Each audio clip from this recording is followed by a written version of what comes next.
Welcome welcome friend. এই মুহূর্তে আমি আছি, আপনারা দেখতেই পাচ্ছেন পেছনে রেসকোর্স, এবং আমি আছি এই মুহূর্তে এই যে আমার চারদিকে আপনারা দেখতে পাচ্ছেন যে গড়ের মাঠ। রেসকোর্সের পাশের ঠিক মাঠটি গড়ের মাঠ। আজকে একটা ভীষণ ভীষণ স্পেশাল কারণে কিন্তু বেরিয়েছি। এই স্পেশাল কারণটা হচ্ছে আমার এক বন্ধুর সঙ্গে দেখা করা, এবং এই বন্ধু কিন্তু যে সে বন্ধু নয়, এই বন্ধু আমাদেরই এক প্রতিবেশী রাষ্ট্রের ভীষণ এমিনেন্ট একজন মোটো ব্লগার। এই বন্ধুটির নাম হচ্ছে অশ্রু বিশ্বাস। আপনারা যারা মোটো ব্লগিং ভালোবাসেন, আপনারা যারা মোটো ব্লগ ভিডিও দেখেন, যারা বাংলায় দেখেন, তারা কিন্তু ডেফিনেটলি অনেকেই হয়তো প্রায় সবাই চেনেন আমার এই বন্ধুটিকে। ওর ভিডিও আপনারা দেখেছেন, বহু বছর ধরে ও কিন্তু ভিডিও বানাচ্ছে, এবং ও শুধু কিন্তু অ্যাডভেঞ্চার মোটরসাইক্লিংই ভালোবাসে না, ও কিন্তু নিজে একজন খুব ভালো মোটরসাইকেল মেকানিক। বিকজ ও আগে হন্ডায় চাকরি করেছিল, বাংলাদেশ হন্ডায়, তারপরে আরও দু একটি কোম্পানিতে, মোটরসাইকেল নামি দামি মোটরসাইকেল কোম্পানিতে ও কিন্তু বেশ ভালোভাবে কাজ করেছে এবং নিজের রেপুটেশন বজায় রেখেই কাজ করেছিল। যাই হোক, আজকে এমনই এক বন্ধুর সঙ্গে আমি দেখা করতে চলেছি প্রথমবারের জন্য, এবং আপনাদেরও একই সাথে তার সঙ্গে আলাপ করিয়ে দেব।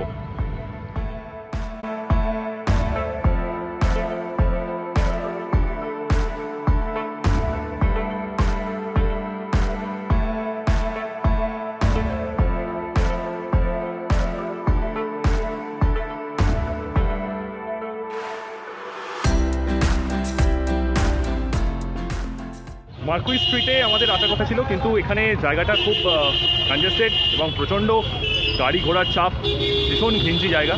তো এখানে এক্স্যাক্ট লোকেশনটা পেতে একটু অসুবিধা হচ্ছে, গুগল ম্যাপও একটু ভুলভাল দেখিয়ে দিয়েছিল। তো ওকে ফোন করাতে ও বললো যে একটু এগিয়ে ওই রফি আহমেদ কিদওয়াই রোডের সামনে ট্রাম লাইনের কাছাকাছি ও আছে। তো সেই জায়গাটাতেই আসছি। এখন দেখি ওকে কোন জায়গাটা ঠিক পাওয়া যায়, কারণ এইখানে এইরকম জায়গায় লোকেট করা কিন্তু খুব মুশকিল হয়ে যায়। দেখুন কি অবস্থা, দেখাচ্ছি আপনাদের। এই হচ্ছে রফি আহমেদ কিদওয়াই রোড আর মার্কুই স্ট্রিটের সংযোগস্থল। এইদিকে ঢুকে গেছে সোজা মার্কুই স্ট্রিট। এই হচ্ছে মার্কুই স্ট্রিট। কিন্তু ওকে এখানে আমি দেখতে পাচ্ছি না, এখানেই আছে বললো, দেখা যাক। এই দিকটাতে একটু এগিয়ে গিয়ে দেখি।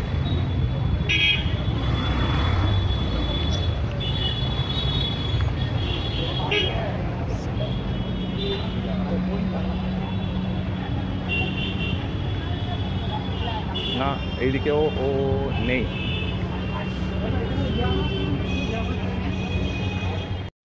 যে বন্ধুর কথা বলছিলাম আপনাদের, সে হাজির, দেখা হয়ে গেছে। অনেক ঝামেলা ঝক্কি পুড়িয়ে কিন্তু দেখাটা হয়েছে। ভালো জিনিস সবসময় কিন্তু এরকম একটু ঝামেলা নিয়েই আসে, ঝামেলা হয় তার আগে। আর দেরি করবো না, এই হচ্ছে অশ্রু, আমার ভীষণ ভীষণ ভীষণ প্রাণের কাছে।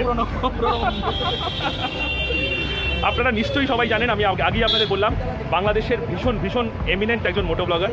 আমি ভীষণ ভাগ্যবান ওর মতন একজন বন্ধু পেয়ে। এখন কমিয়ে দিয়েছি ডেফিনেটলি।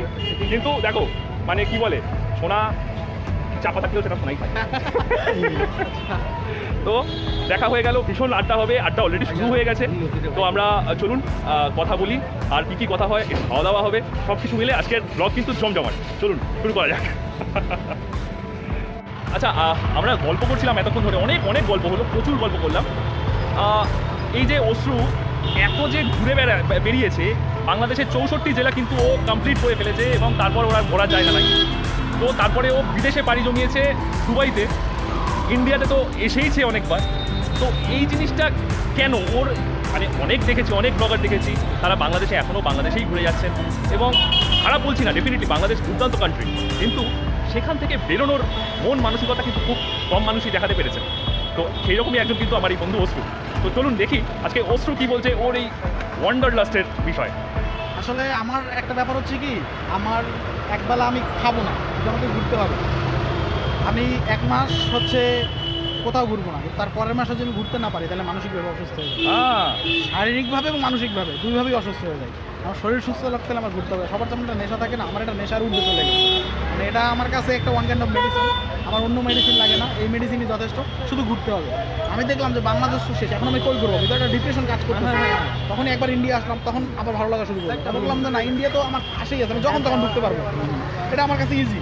কিন্তু আমার ওয়ার্ল্ড ওয়াইড ঘুরতে হলে কী করতে হবে, তখন আমি এর জন্য আমি দুবাইতে গেলাম, যাতে করে আমি নিজেকে এমনভাবে তৈরি করতেছি যে ওয়ার্ল্ডটা যেন আমার কাছে নিজের বাড়ি মনে হয় আর কি, যেখানে যেন সব, তখন ইন্ডিয়া আমার কাছে এখন নিজের বাড়ির মতো কোনো ফিল নেই। তারপরে হচ্ছে এরকম জনমত, এর জন্য মানে গ্লোবাল সিটিজেন হইতে চাই, এটাই হচ্ছে Exactly. টার্গেট। তো এর জন্যই আসলে ঘোরাঘুরি। আচ্ছা, তুমি ইচি বুটসের ব্যাপারে বলছিলে, মানে Always, ও তোমার কি আসলে ওর থেকে ইন্সপিরেশন পাও বা 100%। আমি আসলে কাউকে কখনো কপি করি না, কিন্তু আমি যেটা নেই মানুষের কাছে সেটা হচ্ছে এনার্জি। তোমাকে আমি কপি করলে আমার আসলে আমার যে পার্সোনালিটিটা খারাপ হয়ে যাবে, রাইট? কিন্তু আমি যদি তোমার কাছ থেকে এনার্জি নেই, সেটা কখনো খারাপ হবে না, সেটা আমাকে অনুপ্রেরণা যোগাবে। তো আমি Positive energy, good vibes. Always আমি পজিটিভ এনার্জিগুলো নেই। ওর ভিতরে যে পরিশ্রম করতে পারি, মানে ওর কোনো ফিল নাই। আমার এখনো 500 কিলোমিটার বাকি আছে, সন্ধ্যা হয়ে গেছে, ব্যাপার না, যাই। রাস্তার পাশে বাঘ আছে, সিংহ আছে, ব্যাপার না, রাইড শুরু করে দিচ্ছে। Right, right. এই যে এনার্জিটা, মনের ব্যাপারটা, এটা আসলে যদিও এগুলোর জন্য এক্সপিরিয়েন্স দরকার আছে, যে করতে করতে করতে করতে একটা সাহসিকতা চলে আসে। একদম তো ওই জিনিসটা আসলে চলে আসছে, এবং ওই জিনিসটা থাকলে না, কপালে সবসময় ভালো কিছুই হয়, ঠিক, খারাপ ঠিক, কিছু হয় ঠিক, না। এটা ঠিক, হচ্ছে ঠিক, ব্যাপার। একদম একদম ভীষণ ভীষণ ভালো লাগলো আজকে ওর সঙ্গে কথা বলে। ডেফিনেটলি আমরা চাইবো একসঙ্গে যদি রাইড করতে পারি, অবশ্যই, অবশ্যই। দুর্দান্ত বিষয় হবে। তুমি ইন্ডিয়াতে আসো, আমরা একসঙ্গে, আমি তো বাংলাদেশে গেলে তো হবেই হবে, সমস্যা নেই, হ্যাঁ। একদম একদম দুর্দান্ত। তাহলে আপনারা দেখতে পেলেন আজকে কিন্তু অশ্রুর সঙ্গে সময়টা দুর্দান্ত কাটলো, এবং ভবিষ্যতে আরো অনেক সময় আমরা অশ্রুর সঙ্গে কাটাবো, এবং ওর একসাথে থেকে রাস্তায় ride করতে করতে। বাইকে এবং অনেক অনেক কিছু জানবো ওর থেকে।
তাহলে অশ্রুকে আপনারা দেখলেন, ওর কথা শুনলেন, ওর এই ওয়ান্ডারলাস্টের ব্যাপারেও জানতে পারলেন।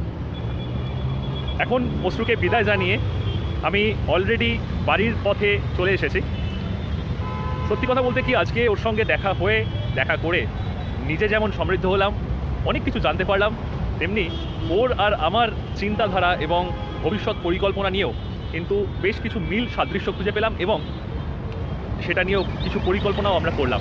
ভবিষ্যতে আমরা সেই পরিকল্পনাগুলো বাস্তবায়িত করবো এবং আপনারা দেখতে পাবেন। তাহলে এই হচ্ছে আজকের ব্লগ। আজকে ওর সঙ্গে দেখা করাটা একটা বড় বিষয় ছিল আমার কাছে, এবং ডেফিনেটলি আপনারা যারা ওই যে বললাম মোটো ব্লগিং ফলো করেন, মোটো ব্লগিং ভালোবাসেন, তাদের কাছেও নিশ্চয়ই আজকের ব্লগটা খুবই ভালো লাগবে আশা করা যায়। ঠিক আছে, তাহলে এই হলো আজকের ব্লগ। সন্ধেও হয়ে এসেছে, পেছনের বিস্তৃত দিগন্ত আপনারা দেখতে পাচ্ছেন। এই সন্ধ্যের অস্তমিত সূর্যের সাথেই আজকে আমিও বিদায় নিচ্ছি। ভালো থাকবেন, খুব ভালো থাকবেন, আর অবশ্যই একটা কথা মনে রাখবেন যে গতি ভালো, কিন্তু গতির ওপর নিয়ন্ত্রণ আরও বেশি ভালো। ভালো থাকবেন।